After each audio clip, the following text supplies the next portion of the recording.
नमस्कार दोस्तों, बहुत बहुत स्वागत है आप सबका सरकारी परीक्षा चैनल के इस करंट अफेयर्स सीरीज में। दोस्तों, आज की वीडियो में भी हम डिस्कस करने वाले हैं करंट अफेयर्स यानी कि समसामयिक विषयों पर आधारित कुछ इंपॉर्टेंट एमसीक्यूज को। तो वीडियो बहुत इंपॉर्टेंट है, बहुत रिलेवेंट है आपके आने वाले कॉम्पिटिटिव एग्जाम्स के लिए। इसको पूरा देखिएगा, लास्ट तक देखिएगा और वीडियो में जो भी क्वेश्चंस आपके साथ डिस्कस किए जाएंगे उनको उनके आंसर्स के साथ जो इंपॉर्टेंट जानकारी आपको मिलेगी उसको भी याद करिएगा, उसको नोट करिएगा। बिकॉज ये नोटेड जानकारी का आप एग्जाम टाइम में रिवीजन करके जा सकते हैं और एग्जाम में आए हुए दूसरे क्वेश्चंस को भी सॉल्व करने में इसकी हेल्प मिल सकती है आपको। राइट, तो चलिए स्टार्ट करते हैं आज का वीडियो और देखते हैं हमारा आज का मोटिवेशनल कोट क्या है जी।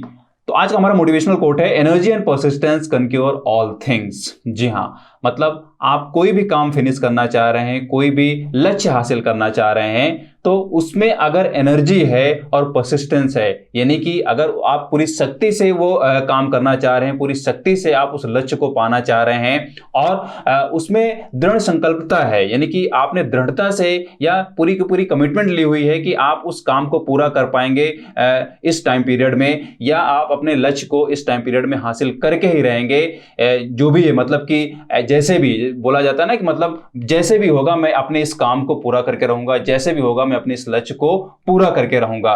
तो ये जो वर्ड है जैसे भी, तो कहीं ना कहीं आपका उसमें एक डेस्परेसी भी आ जाती है, आपकी पूरी की पूरी एनर्जी भी आ जाती है। लेकिन हाँ, जब भी आप एक तरीके से एनर्जी को लगाने की बात करते हैं, एनर्जी को खर्च करने की सोचते हैं, तो वहां पे एक पर्टिकुलर डायरेक्शन जरूर होना चाहिए। उस एनर्जी का जो यूज होना चाहिए वो डायरेक्शनल यूज होना चाहिए और एक प्रॉपर वे में उसका यूज होना चाहिए। ऐसा नहीं कि आपने बहुत तैश में आके वो काम स्टार्ट कर दिया बिना सोचे समझे, बिना कोई स्ट्रेटजी बनाए। तो इस तरीके से क्या होता है, आपका टाइम भी बर्बाद होता है, आपकी एनर्जी भी एक तरीके से बर्बाद होती है और आपका लक्ष्य नहीं मिल पाता है या आपका काम पूरा नहीं हो पाता है। तो जब भी आप अपने लक्ष्य को या अपने काम को पूरा करने की ठाने, तो उसमें दृढ़ता होनी चाहिए और पूरी की पूरी शक्ति होनी चाहिए, वो भी डायरेक्शनल वे में। यही मतलब है आज के इस कोट का। राइट, तो चलिए स्टार्ट करते हैं। हमारा आज का पहला क्वेश्चन क्या है करंट अफेयर्स की सीरीज में।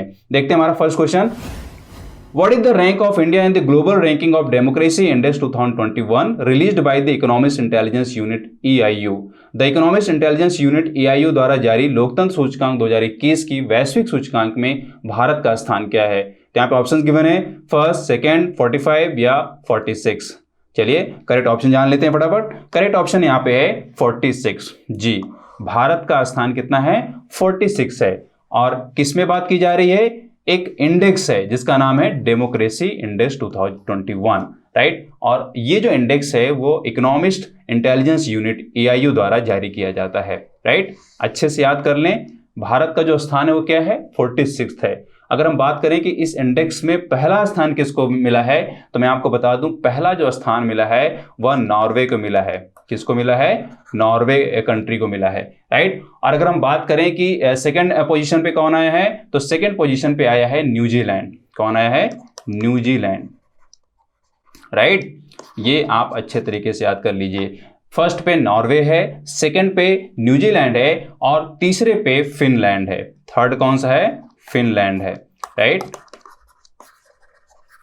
थर्ड पे फिनलैंड है। भारत को कौन सा स्थान मिला है? 46वां स्थान मिला है। राइट, तो आई होप आपको ये याद हो गया होगा, लेकिन फिर भी आप इस लिस्ट में एटलीस्ट टॉप 10 कंट्रीज को जरूर याद कर लें। बहुत इंपॉर्टेंट है, क्वेश्चन पूछा जाता रहता है। खासतौर पे इंडिया के जो नेबरिंग कंट्रीज हैं उनका रैंक क्या है वो जरूर मालूमात करिए यहाँ पे और उसको याद करिए, नोट कर लीजिए। राइट, बढ़ते हैं इस क्वेश्चन की तरफ।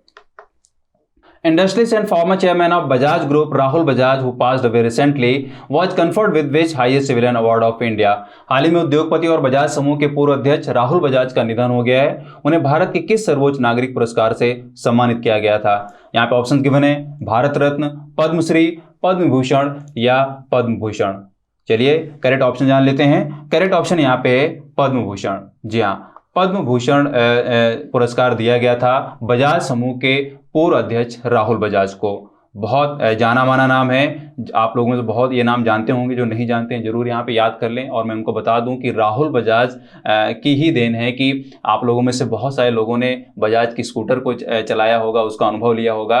राइट, और यूं कह लें, अगर इनके योगदान को देखें, बजाज ग्रुप में या बजाज कंपनी में इनके योगदान को देखें, तो जो बोला जाता है कि फर्श से अर्श तक पहुंचना, तो वही एक तरीके से यहाँ पे योगदान दिया, उसी तरीके का योगदान दिया है राहुल बजाज ने बजाज कंपनी के लिए, मतलब कंपनी को उन्होंने फर्श से अर्श तक पहुंचाया था, राइट। बहुत बड़ा योगदान है और राहुल बजाज का जाना अपने आप में वाकई में बजाज कंपनी के लिए बड़ी क्षति है, राइट। तो यहाँ पे आप ये नाम अच्छे से याद कर लें और एक इंडिविजुअल पर्सनैलिटी के रूप में आप इनके डिटेल में जरूर जाएं, एक तरीके से इनको पढ़ लें। मैं थोड़ा सा यहाँ पे आपको और बता देता हूं कि राहुल बजाज जो वो सिर्फ पूर्व अध्यक्ष नहीं रहे बजाज के, बल्कि वह 2006 से 2010 तक राज्यसभा के एमपी भी रहे हैं, मेंबर ऑफ पार्लियामेंट भी रहे हैं राज्यसभा में 2006 से 2010 तक, राइट। तो आप ये बहुत अच्छे से याद कर लीजिए, 2006 से 2010 तक वो क्या रहे हैं, एमपी रहे हैं, राइट। कहाँ पे रहे हैं, राज्यसभा में, राइट। तो ये अच्छे से याद कर लीजिए और जितना डिटेल में आप पढ़ सकें जरूर पढ़ें, राइट। नाउ देखते हैं next question. Which scheme has been recently launched by the central government for the welfare of transgender community and beggars? केंद्र सरकार द्वारा हाल ही में ट्रांसजेंडर समुदाय और भिखारियों के कल्याण के लिए कौन सी योजना शुरू की गई है? तो यहाँ पे ऑप्शंस गिवन है, स्वीकृति, स्माइल, सहाया या पीएम दक्ष। चलिए इसका भी करेक्ट ऑप्शन जान लेते हैं। करेक्ट ऑप्शन यहाँ पे है स्माइल, जी। तो केंद्र सरकार द्वारा हाल ही में ट्रांसजेंडर समुदाय और भिखारियों कल्याण के लिए इस योजना को शुरू किया गया है जिसका नाम है स्माइल, राइट। और यहाँ पे बाकी जो ऑप्शंस हैं, option A, C and D, ये जो नाम है ये भी स्कीम्स के नाम हैं। क्या हैं, किससे रिलेट करती हैं, ये भी जान लेते हैं। चलिए स्वीकृति को अगर हम जाने तो स्वीकृति जो स्कीम है वह ट्रांसजेंडर की इक्वालिटी और उनके जस्टिस को प्रमोट करती है। जी हाँ, ट्रांसजेंडर्स के जो उनके बीच जो इक्वालिटी होनी चाहिए या अलग समुदाय के बीच जो इक्वालिटी होनी चाहिए इस जेंडर का, और इनके लिए जो जस्टिस होना चाहिए उस चीज़ को प्रमोट करती है ये स्कीम, राइट। और अगर हम बात करें सहाया ए की, तो ये जो स्कीम है वो बेसिकली प्रोटेक्शन करती है, केयर करती है और रिहेबिलिटेशन प्रोवाइड कराती है बेगर्स के लिए, राइट। तो ये आप अच्छे से याद कर लें। और अगर हम बात करें पीएम दक्ष की, तो पीएम दक्ष जो है वो स्किल डेवलपमेंट और ट्रेनिंग प्रोवाइड कराती है ट्रांसजेंडर को, राइट। तो अपने आप में ये भी इंपॉर्टेंट है। तो ये सारी की सारी जो स्कीम्स हैं वो ट्रांसजेंडर और बेगर से रिलेट करती हैं, अच्छे से याद कर लें, क्वेश्चन जरूर कहने का ही बन सकता है। नाउ देखते हैं next question. As the executive chairman of which of the following company N. Chandrasekaran has been reappointed for the next 5 years? निम्नलिखित में से किस कंपनी के कार्यकारी अध्यक्ष के रूप में एन चंद्रशेखरन को अगले 5 वर्षों के लिए फिर से नियुक्त किया गया है? तो यहाँ पे ऑप्शंस गिवन है, Tata Motors Limited, Tata Sons, Hindustan Unilever या बजाज फाइनेंस। चलिए करेक्ट ऑप्शन जानते हैं। करेक्ट ऑप्शन यहाँ पे है टाटा सन्स, जी, टाटा सन्स। तो यहाँ पे बात की जा रही कार्यकारी अध्यक्ष के रूप में किसकी नियुक्ति हो रही है? फिर से एन चंद्रशेखरन, अगले 5 वर्षों के लिए इनको नियुक्त कर दिया गया है। इंपॉर्टेंट अपॉइंटमेंट के टर्म में क्वेश्चन बनते रहते हैं, नाम याद कर लें और किस कंपनी में हुआ है, किस पद पे हुआ है, ये भी जरूर याद रखें, राइट। नाउ देखते हैं next question. What was the theme of World Radio Day 2022 observed on 13th February? 13 फरवरी को मनाए गए विश्व रेडियो दिवस 2022 का विषय क्या रहा है? ऑप्शंस यहाँ पे गिवन है, रेडियो एंड डाइवर्सिटी, दूसरा ऑप्शन है न्यू वर्ल्ड न्यू रेडियो, तीसरा ऑप्शन है यहाँ पे रेडियो एंड ट्रस्ट और चौथा ऑप्शन है रेडियो एंड स्पोर्ट्स। तो बात की जा रही है यहाँ पे कि 13 फरवरी को जो विश्व रेडियो दिवस मनाया गया है उसका थीम क्या रहा, उसकी थीम क्या रही है, उसका विषय क्या रहा है, राइट। तो चलिए इसका करेक्ट ऑप्शन जानते हैं। करेक्ट ऑप्शन यहाँ पे है रेडियो एंड ट्रस्ट, जी, रेडियो एंड ट्रस्ट। विश्व रेडियो दिवस 2022 जो कि 13 फरवरी को मनाया गया है उसकी थीम रही है रेडियो एंड ट्रस्ट। अच्छे से याद कर लें, इंपॉर्टेंट डेज के अंदर कई बार विषय पूछ लिया जाता है, थीम पूछ ली जाती है, राइट। और कई बार उसके स्टैटिक पार्ट का भी एक तरीके से कोई ना कोई फैक्टर मिला के क्वेश्चन बन जाता है कि वो जो डे है वो कब से मनाया जा रहा है या इसको मनाए जाने का पर्पज क्या रहा है, राइट। अपने आप में बहुत इंपॉर्टेंट होते हैं जितने भी इंपॉर्टेंट डेज हैं, खासतौर पे इंटरनेशनल डेज हैं और इंपॉर्टेंट सब्जेक्ट पे बेस्ड वो डेज हैं, तो उनको जरूर याद करके रखें, राइट। नाउ देखते हैं next question. Who has been appointed as the new president of the Institute of Chartered Accountants of India (ICAI)? भारतीय चार्टर्ड अकाउंटेंट संस्थान के नए अध्यक्ष के रूप में किसे नियुक्त किया गया है? ऑप्शंस यहाँ पे गिवन है, निहार एन जम्बूसरिया, अतुल कुमार गुप्ता या सचेत प्रफुल्ल प्रेमसुख या देवाशीष मित्र।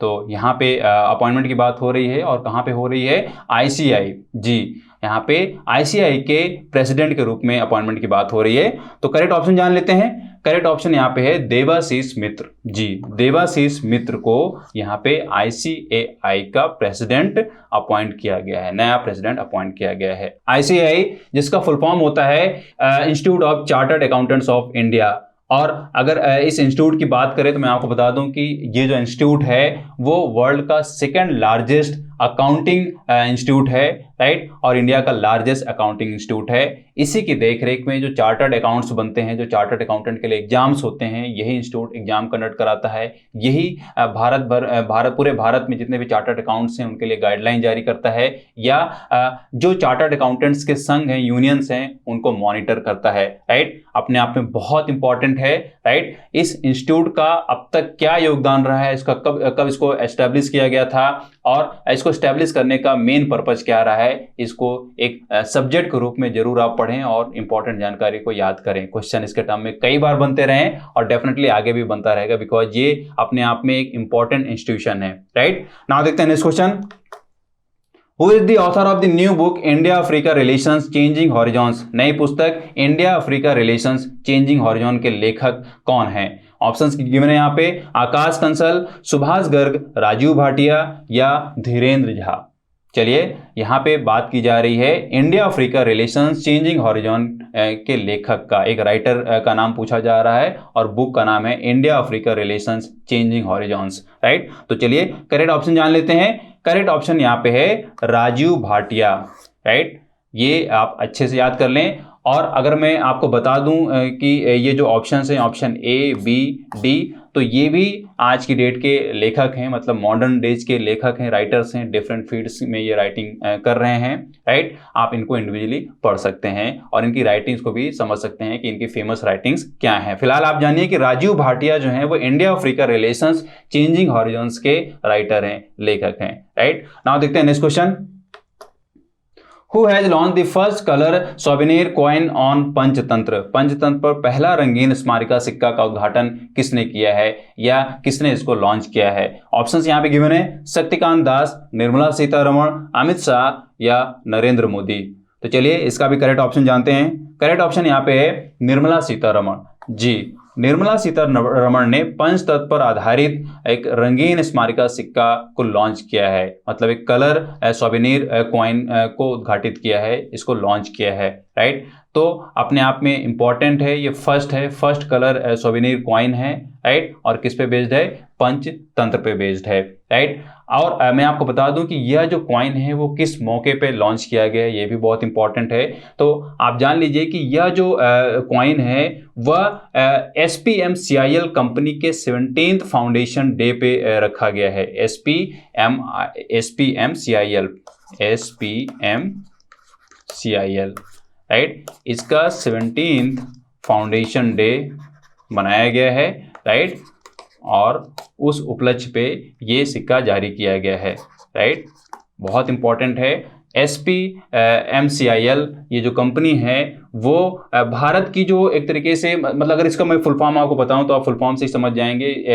SPMCIL का फुल फॉर्म होता है Security Printing and Minting Corporation of India. जी, Security Printing and Minting Corporation of India, मतलब आप समझ पा रहे हैं कि भारत की जितनी भी सिक्योरिटी बेस्ड प्रिंटिंग्स हैं और जो मिंटिंग है, मतलब कि एक तरीके से भारत की जो करेंसी नोट्स हैं और जो सिक्के हैं, नोटों की छपाई, सिक्कों की ढलाई का काम ये कंपनी करती है। ऑल ओवर इंडिया में इस कंपनी के 9 यूनिट्स हैं। किन किन जगहों पे हैं, किन किन शहरों में हैं, ये मैं आपके ऊपर छोड़ता हूँ। कमेंट में आप मुझे बताइए कि SPMCIL के कितने मतलब जो यूनिट्स 9 यूनिट्स हैं वो भारत में किन किन शहरों में हैं और उनमें सबसे पुराना यूनिट कौन सा है, राइट। मैं आपको अगर इसकी हिस्ट्री बताऊं तो SPMCIL जो है वो अपने आप में बहुत पुरानी है, मतलब सेंचुरीज पुरानी है, एक तरीके से सदियों पुरानी ये कंपनी है, राइट। लेकिन अगर टेक्निकली इसको देखें तो टेक्निकली ये एक मिनी रत्न कैटेगरी 1 की कंपनी है, जो कि एक तरीके से 2006 में इसको इनकॉर्पोरेट किया जाता है। 2006 में 13 जनवरी, टेक्निकली आप जान लीजिए 13 जनवरी 2006 में इसको इनकॉर्पोरेट किया जाता है टेक्निकली, लेकिन जैसे मैंने बताया कि यह सदियों पुरानी कंपनी है, मतलब इसके पास बहुत पुराना, बहुत एक तरीके से जो बोला जाता है कि अथाह अनुभव। तो इस कंपनी को मिंटिंग का और प्रिंटिंग का बहुत ढेर सारा अनुभव है, बहुत पुरानी कंपनी है, मतलब अंग्रेजों के ज़माने की ये कंपनी है। और इसने जब एक तरीके से सिक्कों की ढलाई करना स्टार्ट किया था तो मशीन जो मंगाई गई थी वो इंग्लैंड से मंगाई गई थी। तो आप एक तरीके से ये मान के चलिए कि ये जो कंपनी है वो लगभग 18th सेंचुरी से ही काम कर रही है, राइट। लेकिन जैसे मैंने आपको बताया कि टेक्निकली तौर पे ये 13 जन 2006 में इनकॉर्पोरेट की जाती है, वो भी मिनी रत्न कंपनी के रूप में कैटेगरी 1 में, राइट। तो अपने आप में बहुत इंपॉर्टेंट है। और जैसे मैंने बताया कि यह सिक्योरिटी पेपर्स को प्रिंट करती है, जो सिक्के हैं उनकी ढलाई करती है, राइट। और मतलब जो सिक्योरिटी पेपर हैं, जो नॉन जुडिशियल स्टाम्प पेपर्स हैं, राइट, पोस्टल स्टैम्प्स हैं, इन सब की ये प्रिंटिंग करता है। तो अपने आप में बहुत इंपॉर्टेंट है। और जैसे मैंने आपसे क्वेश्चन पूछा कि इस कंपनी की जो यूनिट्स हैं, 9 यूनिट्स ऑल ओवर इंडिया, वो किन किन शहरों में हैं, जरूर कमेंट में बताएं, बहुत इंपॉर्टेंट है, वो आपको याद भी हो जाना चाहिए, राइट। नाउ देखते हैं next question. Which of the following country has become the first ever country to allow drone flights in civilian airspace? निम्नलिखित में से कौन सा देश नागरिक हवाई क्षेत्र में ड्रोन उड़ानों की अनुमति देने वाला पहला देश बन गया है? ऑप्शंस गिवन है यहाँ पे, फ्रांस, इंडिया, इजराइल, चाइना। चलिए करेक्ट ऑप्शन जानते हैं। करेक्ट ऑप्शन यहाँ पे है इजराइल। जी हाँ, इजराइल देश दुनिया का पहला देश बन गया है जिसने नागरिक हवाई क्षेत्र में ड्रोन उड़ानों की अनुमति दे दी है, राइट। ड्रोन उड़ानों की अनुमति दे दी है। ऐसा क्यों है भाई? तो मैं आपको बता दूं, देखिए यहाँ पे एक कंपनी है जिसका नाम है एल्बिट डिफेंस कॉन्ट्रैक्ट, राइट। तो ये जो कंपनी एल्बिट डिफेंस है, ये कंपनी अपना एक जो ड्रोन है जिसका नाम है स्टार लाइनर ड्रोन। क्या है? Star liner drone. ये बहुत इंपॉर्टेंट नाम है, आप पहले ये याद कर लीजिए, स्टार लाइनर ड्रोन। तो इस ड्रोन की उड़ान भरवाने के लिए या इस ड्रोन को अलाउ करवाने के लिए इस कंपनी का नाम क्या है, मैं फिर से बता दे रहा हूं, एल्बिट डिफेंस, राइट। इस कंपनी ने अनुमति मांगी थी इजराइल एविएशन कंपनी से, राइट, सिविल एविएशन कंपनी से, सिविल एविएशन डिपार्टमेंट से इसने ये एक तरीके से परमिशन मांगी थी कि आप इस ड्रोन को उड़ान भरने के लिए अलाउ करिए, हमें एक जोन प्रोवाइड कराइए, राइट, ताकि हम जो डिफरेंट एयरक्राफ्ट्स हैं, डिफरेंट एयरक्राफ्ट्स के बीच में कई बार क्या होता है, कोलिजन के चांसेस रहते हैं, या कई बार एयरक्राफ्ट्स के क्रैश होने के चांसेस रहते हैं, या जो भी फ्लाइट्स हैं उनकी एक तरीके से प्रॉपर निगरानी हम अपने ड्रोन से कर सकते हैं, राइट। बहुत इंपॉर्टेंट है, ये आप अच्छे से याद कर लीजिए। मैंने नाम भी यहाँ पे लिख दिया है, स्टार लाइनर ड्रोन। ये एक तरीके का एक मॉडिफाइड वर्जन है इजराइल के ड्रोन्स का, राइट। स्टार लाइनर ड्रोन एक मॉडिफाइड वर्जन है किसका? हर्मीज 900 का। इसी कंपनी का दूसरा ड्रोन है हर्मीज 900। और ये जो ड्रोन्स हैं वो एक तरीके से पूरी दुनिया की सेनाओं के द्वारा यूज किए जा रहे हैं आज की डेट में। इतने ये एडवांस्ड हैं, इतने ये कैपेबल हैं, राइट। और इसी का अब मॉडिफाइड वर्जन है स्टार लाइनर ड्रोन, राइट। तो हर्मीज 900 पूरी दुनिया में भी यूज किया जा रहा है। उसी तरीके से स्टार लाइनर ड्रोन आ गया है एडवांस्ड फॉर्म में, एक तरीके से मॉडिफाइड वर्जन है, राइट। तो इसको डिफरेंट एस्पेक्ट्स में यूज किया जाना है, मिलिट्रीज के पर्पजेज में इसको यूज किया जाना है, और डेफिनेटली जब इसके अच्छे रिजल्ट्स आएंगे तो इसका कॉमर्शियल पॉइंट ऑफ व्यू देखने को मिलेगा, राइट। इंपॉर्टेंट है, ये दोनों नाम अच्छे से याद कर लीजिए, स्टार लाइनर ड्रोन और हर्मीज 900, राइट। हर्मीज 900 का ही ये क्या है, यहाँ पे मॉडिफाइड वर्जन है, राइट। नाउ देखते हैं next question. From which of the following launch center a radar imaging satellite EOS-04 has been recently launched by ISRO? निम्नलिखित में से किस प्रक्षेपण केंद्र से इसरो द्वारा हाल ही में एक रडार इमेजिंग सैटेलाइट EOS-04 का प्रक्षेपण किया गया है? यहाँ पे ऑप्शंस गिवन है, विक्रम साराभाई अंतरिक्ष केंद्र, सतीश धवन अंतरिक्ष केंद्र, या डॉक्टर अब्दुल कलाम द्वीप प्रक्षेपण केंद्र, या Thumba equatorial rocket launching station. चलिए इसका भी करेक्ट ऑप्शन जानते हैं फटाफट। करेक्ट ऑप्शन यहाँ पे है सतीश धवन स्पेस सेंटर। जी, सतीश धवन स्पेस सेंटर से यहाँ पे बात की जा रही है रडार इमेजिंग सैटेलाइट EOS-04 की लॉन्चिंग की। मतलब इस सेंटर से रडार इमेजिंग सैटेलाइट US-04 को लॉन्च किया गया है, प्रक्षेपित किया गया है, सफलतापूर्वक प्रक्षेपित किया गया है। ये आप अच्छे से याद कर लीजिए। अच्छा, इस सैटेलाइट को लॉन्च क्यों किया गया है? US-04 जो है उसका काम क्या है, उसका एप्लीकेशन क्या है, ये भी जानना बहुत ज़रूरी है। मैं आपको बता दूं कि इस सैटेलाइट का जो बेसिकली एप्लीकेशन होना है वो एग्रीकल्चर में होना है, फॉरेस्ट्री में होना है, प्लांटेशन में होना है, सॉइल, एक तरीके से सॉइल में किस तरीके का मॉइस्चर है, कितने लेवल तक का मॉइस्चर है, राइट। और जो एक तरीके से हाइड्रोलॉजी है या बरसात के महीने में फ्लड किस तरीके से कैप्चर कर रहा है, फ्लड कितने एरिया तक फैला हुआ है, यानी बेसिकली फ्लड की मैपिंग, इन सारे फील्ड्स की मैपिंग, एनालिसिस, मेजरमेंट करने के लिए ही सैटेलाइट को लॉन्च किया गया है, राइट। तो इसके डिफरेंट एप्लीकेशंस हैं और बहुत इंपॉर्टेंट एप्लीकेशंस हैं। और अगर हम यहाँ पे बात करें कि ये जो लॉन्चिंग है, यानी कि US-04 सैटेलाइट की जो लॉन्चिंग है वो किससे की गई है, तो मैं आपको बता दूं इसकी लॉन्चिंग PSLV C-52 के द्वारा की गई है। किसके द्वारा की गई है? PSLV। ये नाम भी बहुत अच्छे से याद कर लीजिए। कई बार जो प्रक्षेपण यान होता है उसके टर्म में भी क्वेश्चन पूछा जाता है कि ये जो सैटेलाइट है वो किससे इसको प्रक्षेपित किया गया है। मैं आपको बता दूं कि PSLV C-52 के द्वारा इसको लॉन्च किया गया है, राइट।